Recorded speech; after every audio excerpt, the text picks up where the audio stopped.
מה קרה, מה חמאס ביצעו, פשעי מלחמה שהם ביצעו כאן ב7 לאוקטובר. והשאלה שלי אלייך זה בעצם איך הגעת לעולם, איך הגעת לאנשים האלה, ואם תוכלי לפרט לנו מה עשית בדיוק מהמלחמה ועד עכשיו. קודם כל, אני ממלאת מקום יושב ראש מכבי תנועה עולמית. מכבי תנועה עולמית היא תנועת הספורט היהודית הציונית הגדולה בעולם, ואנחנו פועלים עם 80 מדינות, 400 מועדונים ולמעלה מ-450,000 חברות וחברים ברחבי העולם. וזה כוח עצום. ואנחנו החל מה7 באוקטובר עמוק בתוך העשייה, הן בכפר המכבייה, הקמנו מרכז מפונים גדול, מרחב חינוכי, באמת עטפנו את כל המפונים, את משפחות הפצועים, את משפחות החטופים, את כל עדיין. והזרוע השנייה שלנו היא הבינלאומית. ותספנו נשות מכבי עולמי בדסק הישראלי, שחלק גדול מהן יושבות פה, והתודה היא גם להן, פה איתנו, כן, מגיע להן. והסתכלנו אחת לשנייה, והעדים של מה שקרה ב7 באוקטובר, גם במסיבת הנובה, גם בקיבוצים, ביישובים, בבסיסי צה"ל, וכנראה גם בשבי, הידדו, הגיעו. והסתכלנו אחת על השנייה, ואני מסתכלת עליכן ואומרת, לו הייתה לכל אחת מכן בת שהייתה שמה, והיום היא תקועה 20 מטר, 30 מטר מתחת לאדמה, עם מפלצות החמאס, מה הייתם עושות? איך אפשר להקל את זה? הסתכלנו אחת על השנייה ולא היינו צריכות לדבר הרבה.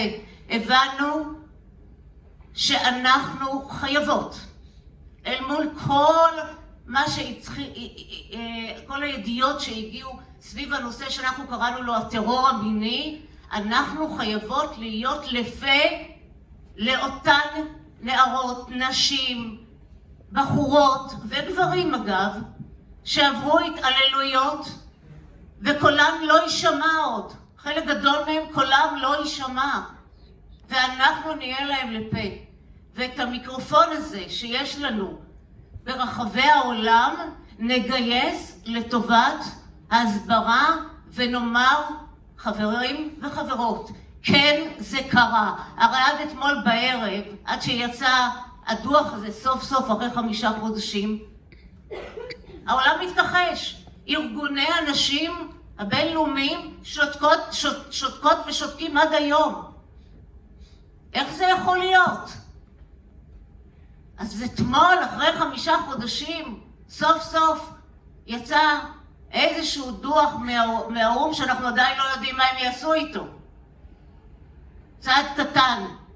ואנחנו במשך 4 חודשים, בפאנלים ובזומים, עם מנהיגות שלנו בקהילות, הבאנו לתוך הפאנלים האלו את מיטב הנשים בארץ והאנשים שיכלו גם לספר, א' כי הן חוקרות את זה בהיבט המשפטי, ב' אנשים שראו, אנשי זק"א שהיו שם, שפינו את הגופות, והחטופות עצמן ששבו.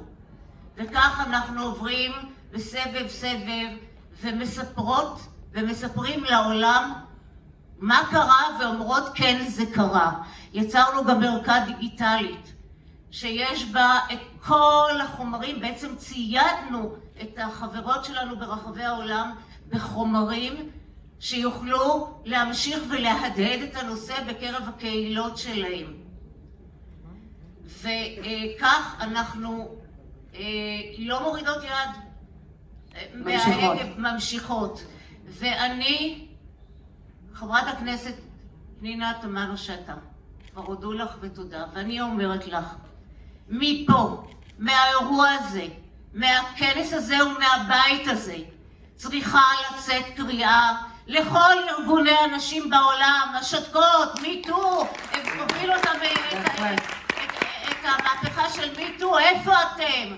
קריאה לכולן, תפרו את השתיקה, זהו פשע מלחמה, זהו פשע נגד האנושות. כל מה שקרה באירועי הטרור המיני זה בדין הבינלאומי שאומר אמירות מאוד נוקבות על טרור מיני, מה שאנחנו קראנו לו, כן? על אלימות מגדרית בזמן מלחמה, ומגדיר את זה כפשע מלחמה. איפה אתם כל הארגונים?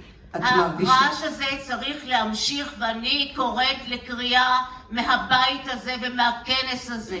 פיתחו את הפה, תגנו, תביאו את הרוצחים האלו ואת המנהיגים שלהם לדין ברמה הבינלאומית. אנחנו לא נשקוט, אנחנו נשות מכבי עולמי, עד אשר תהיה הכרה בינלאומית, בלי תנאים, בלי סייגים, באמירה מאוד מאוד ברורה והכרה בינלאומית על מה שקרה פה. כי מה שקרה פה יכול לקרות במקומות אחרים בעולם אם לא נטפל בזה כמו שצריך. תודה. תודה רבה, אורלי.